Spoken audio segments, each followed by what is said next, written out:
Because now you're suffering just like Leroy. For real. You see that?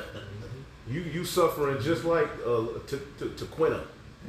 All right, Maria, Jose. You through just like us. So that of course you go complain.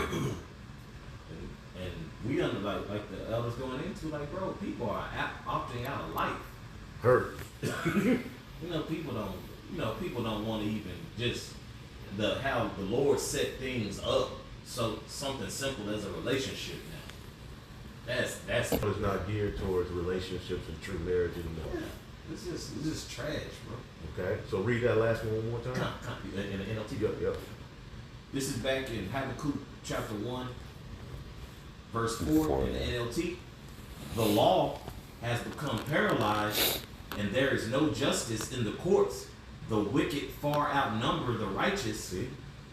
So that justice has become perverted. See, that justice has become perverted. You see, and pretty much this is, in the first chapter, he's complaining, and then basically in the second chapter, because he's asking when is this going to end? And we know, injustice and evil didn't end after the fall of the Neo-Babylonian Empire, which he was living in. So when is it going to end? It's going to end through Esau's fall. So in the very next chapter, right, go to the Habakkuk 2, he gives them a vision of the rulers that will be ruling in the end time before he ended and set up a righteous kingdom. Then in the third chapter, he showed them how he's going to end that kingdom with the invasion of the chariots. So go back to Habakkuk 2 and 2. Okay? So basically Habakkuk had to embrace the will of the Lord and be, happy, all right, with basically the vision he received. That's what comforted him in that time. Because the end didn't come in his time. Evil still continued. Because after the Babylonians ruled, who came into power? The Persians and the Medes. Although we were able to rebuild the temple, we were still in slavery. We had to get a loan from the ruler just to rebuild our own temple. That ain't the kingdom. Then the shit got worse under the Greeks. Then the Romans. All right, and now we found ourselves in our final captivity, which is this new spiritual Egypt, man. All right, and we have the very same complaint that Habakkuk had.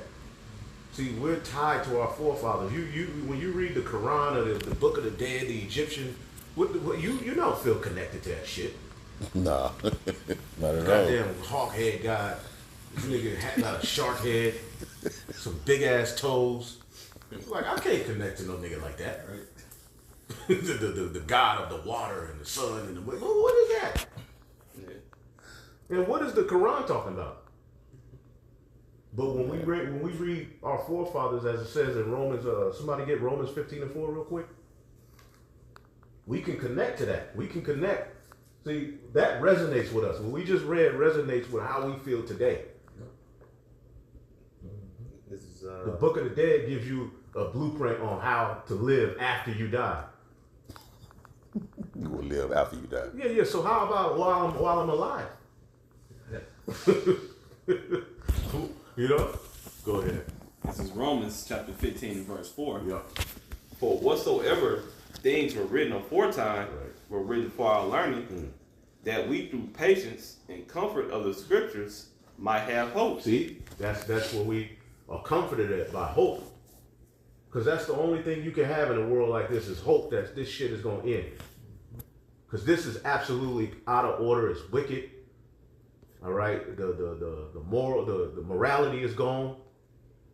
Innocency is done. Marriages and like you were saying, marriages, relationships, has all been polluted. Yeah. It's no good. And it all stems from what? Worshiping gods outside of Yahweh Bashim Yahushai, which Yahweh Bashim Yahushai require order. And like the priest Kawan just said, niggas don't want order.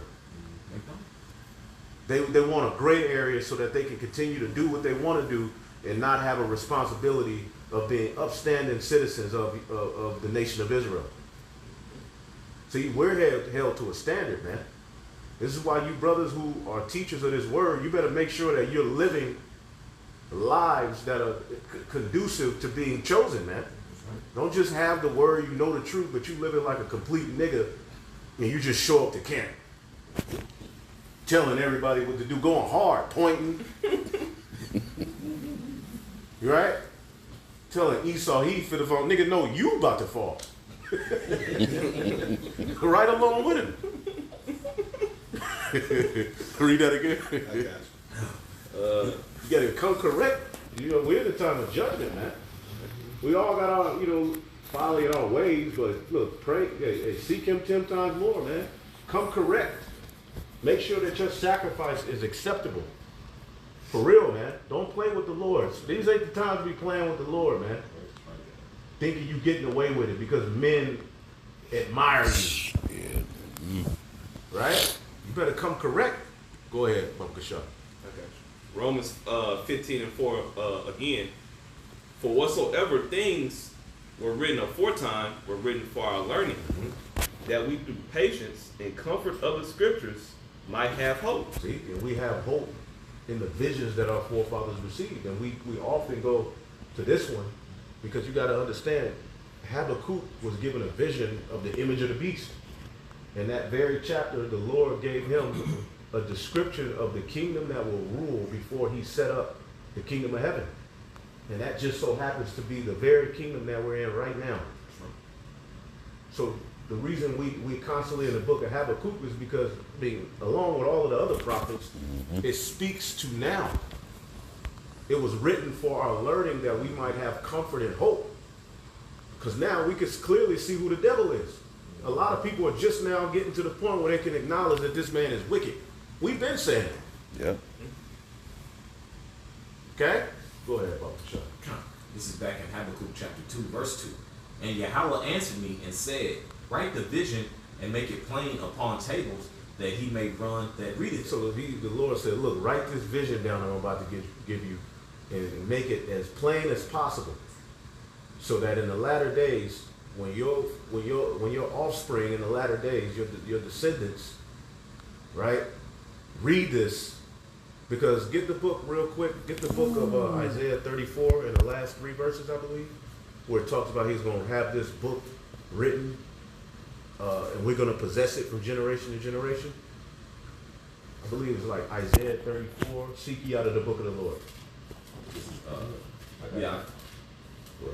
It's Isaiah 34 and verse 16. It says, seek ye out the book of the Lord, Yahweh Shemar Shai, and read. No one of these shall fail, none shall want her mate. Right, you can't make this book with any other book. And none of these prophecies have failed. Okay, go ahead. It says, for my mouth it hath commanded, and his spirit it hath gathered them. Right, and that's through Yahweh Shai. Okay, and the prophets, go ahead. Verse 17, it says, and he hath cast the lot of them, and his hand hath divided it unto them by lines. See, so you got to understand, these things, these books we're reading weren't written in chapter form like that. Okay? Ultimately, throughout the ages, the Lord used particular men and people who were in rulership, all right, to translate these things into different languages, and then we would eventually get it line upon line. Read that again, that last verse. This is back in Isaiah 34 and 17. It says, and he hath cast the lot of them, and his hand hath divided it unto them by line. They shall possess it forever, from generation to generation shall they dwell therein. So we would always have the truth. That's promised right there. How do you know? That I believe. I have faith. Okay? We believe because the power we serve wasn't going to just leave us, put us in this situation and not give us an understanding as to what's really going on, man. So we're possessing it. We would always, all right, there would always be an elect who the Lord would give the truth to, man. And we're possessing the writings of our forefathers line by line now in the form of the Holy Bible. Okay? So read that again. Unless you got something. No, I'll just be going back and forth because I'm recording. Okay. Okay, this is, you said verse 2 again? Yep. Okay. This is back in Habakkuk chapter 2, verse 2. And Yahweh answered me and said, write the vision and make it plain upon tables, that he may run that readeth it. See, and we've ran with the message. We've read it, enter into the labors of the apostles and elders and the bishops, right? And we've ran with the message. Go ahead. Verse 3. For the vision is yet for an appointed time, but at the end it shall speak. That proves that it's talking about Esau. Because what is Esau pursuing the second Esdras 6 and 9? Somebody get that. The scriptures tell us the nation of people that would have to fall before the kingdom of heaven was set up. And see, this book has been in the hand of heathens. Yeah. You Christians are nothing but heathens. You're pagans. So you haven't associated the Bible with the reality of it. You fed the world lies. You never taught people that Esau would have to go down before the kingdom of heaven was set up, or Babylon would have to go down. Now here it is, you have a group of people who understand geopolitical things. Professor Gook, what's his name? Whatever his name is. Yeah. That's hubris, right? And he goes in. He could be an insider, right? You got certain people who are able to go into things, you know, and now people are even bringing up the Edomites. But when they try to break it down, it just goes left. It just goes completely left, man. You got certain people even acknowledging that the small hats are Edomites. See? But when it comes to who are the Israelites, is either replacement theology, everybody who believes in Jesus of all nations, or some rhetoric, man, that doesn't make any sense. See that? Somebody got it? I got it. Yep. I'm gonna start at 8. Yep. The second Esdras chapter 6 in verse 8. And he said unto me, from Abraham unto Isaac, when Jacob Esau was born of him, Jacob's hand held first the heel of Esau. Verse 9. For Esau is the end of the world, and Jacob is the beginning of it that follows. See, Esau represents the end of this age, right? Esau is the end of the world, and Jacob is the beginning of it that follow it. So at the end, it should speak. Okay, the end is associated with the biblical Edomites. Somebody get Obadiah, the last verse. Okay? And these are things that have been hidden for ages through deception. But now now our hand is on Esau's heel. Symbolizes basically taking you down. Also, it could symbolize somebody being onto you. Somebody you screwed over now being, on your heel. Go ahead. This is Obadiah, verse 21. And saviors shall come up on Mount